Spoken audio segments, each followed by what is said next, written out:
বর্তমান আমাদের সমাজে যেটা চলে, অহরহর চলবার লাগছে, চলতেছে। নারী পুরুষ দুবাই মানুষের মনে কষ্ট দিতেছে, ছেড়ে চলে যাইতেছে। কত যুবক আত্মহত্যা করতেছে, কত নারী বেপর্দায় চলে যাইতেছে, জিনা ব্যভিচারীর ভিতরে আসক্ত হইতাছে।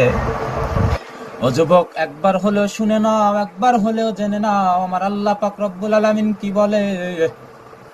মান কাসসা ফালাইসা ফিন মিন্নি। তুমি যত বড় আলেম হও, যত বড় মুফতি সাহেব হও, যত বড় কারি সাহেব হও, যত বড় মুহাদ্দিস হও, হজ করো, যাকাত দাও, তাবলীগে যাও, 5 ওয়াক্ত নামাজ পড়ো, কোনো কাজে আসবে না। যদি কোনো মানুষের মনে আঘাত এবং কষ্ট দিয়ে থাকো, ছেড়ে চলে যাও। শুধু মানুষ নয়, যদি কোনো প্রাণীর মনেও আঘাত দাও, ছেড়ে চলে যাও। আমার আল্লাহর নবী বলে, ও আমার উম্মত না। আহারে কপাল পোড়া, বর্তমান জামানায় আমরা অহরহর মানুষের মনে আঘাত দিতেছি, মানুষকে কষ্ট দিয়ে ছেড়ে চলে যাইতেছি। আমার আল্লাহর নবী বলে, মান কাসসা ফালাইসা মিন্নি।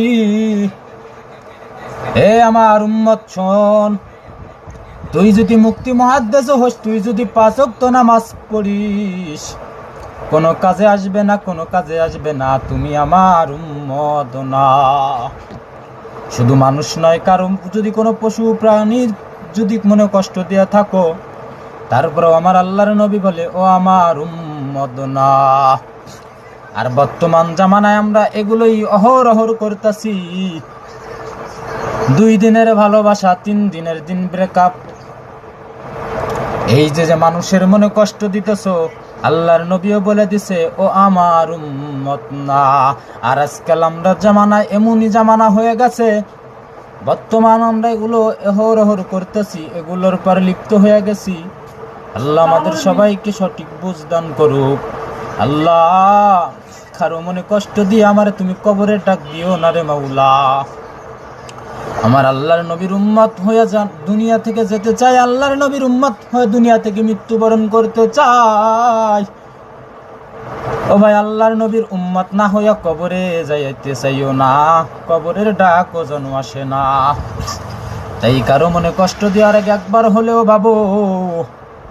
আমরা তো মানুষের মনে অহরহর সাধারণভাবে কষ্ট দিয়া থাকি প্রতিনিয়ত, এগুলো থেকে সবাই লিপ্ত থাকি।